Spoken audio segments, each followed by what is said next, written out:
Você já sentiu como se sua vida estivesse seca, sem vida, sem alegria, sem ânimo? Hoje eu tenho uma palavra para o seu coração que pode mudar a sua realidade.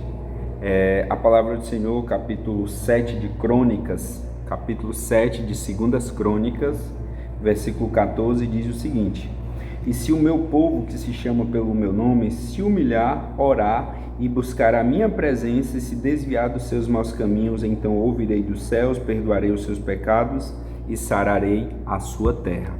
Olha só, no versículo 13, Deus diz o seguinte: se eu fechar o céu para que não chova, ou se ordenar os gafanhotos que devorem a terra, ou se enviar a praga entre o meu povo. Aí vem o 14. Se o meu povo, que se chama pelo meu nome, se humilhar, orar, buscar minha presença e desviar dos seus maus caminhos, então ouvirei dos céus, perdoarei os seus pecados e sararei a sua terra.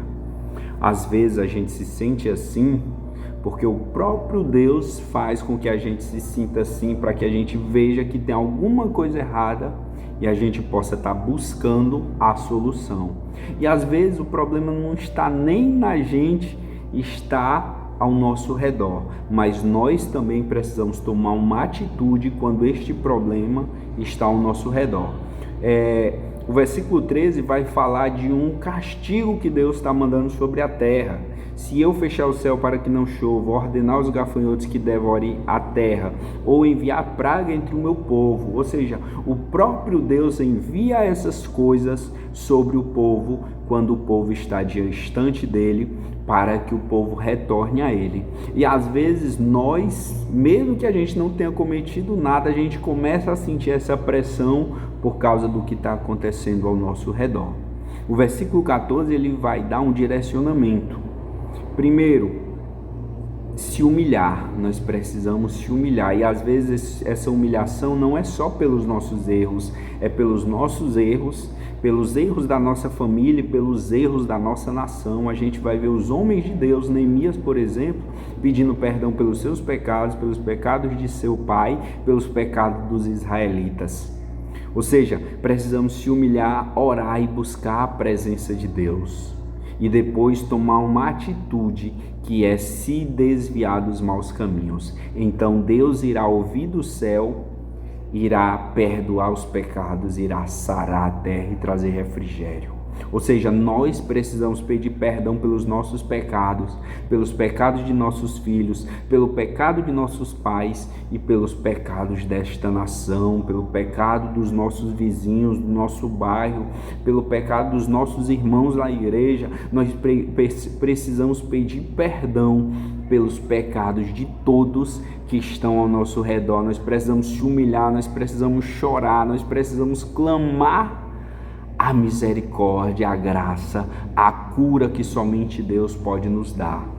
Que esta palavra venha de encontro ao seu coração, que você reflita nela, que você caia de joelhos, clamando a Deus perdão pelos seus pecados, perdão pela sua omissão, perdão pelos pecados do seu bairro, do seu vizinho, perdão pelos pecados dos nossos líderes políticos, perdão pelos pecados dos juízes, perdão pelos pecados que têm assolado a nossa nação, nosso bairro, a nossa cidade. Precisamos nos humilhar diante do nosso grandioso Deus, pedindo a Ele perdão, para que Ele nos purifique, para que Ele nos perdoe, para que Ele nos sare.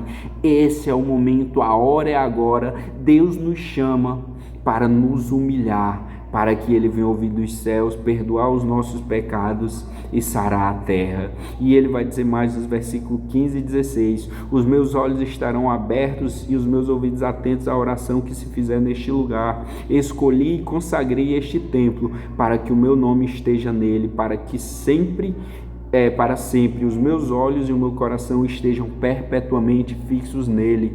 Esse texto aqui se referia ao templo que Salomão fez, mas hoje o templo que Deus está atento à oração é você. Nós somos o templo e a morada de Deus, que precisamos clamar, pedir perdão, como a palavra de Deus vai dizer: chorem os ministros, os sacerdotes entre o átrio e o altar. Eu não quero que vocês rasguem as vestes, eu quero que vocês rasguem o vosso coração, que juntos venhamos clamar a Deus perdão pelos nossos pecados, pelos pecados desta nação, para que Deus ele venha sarar esta terra e trazer os tempos de refrigério, e como ele nos ensinou a orar, que venha a nós o reino dele, seja feita a vontade dele aqui na terra como é no céu. Que Deus vos abençoe em nome de Jesus.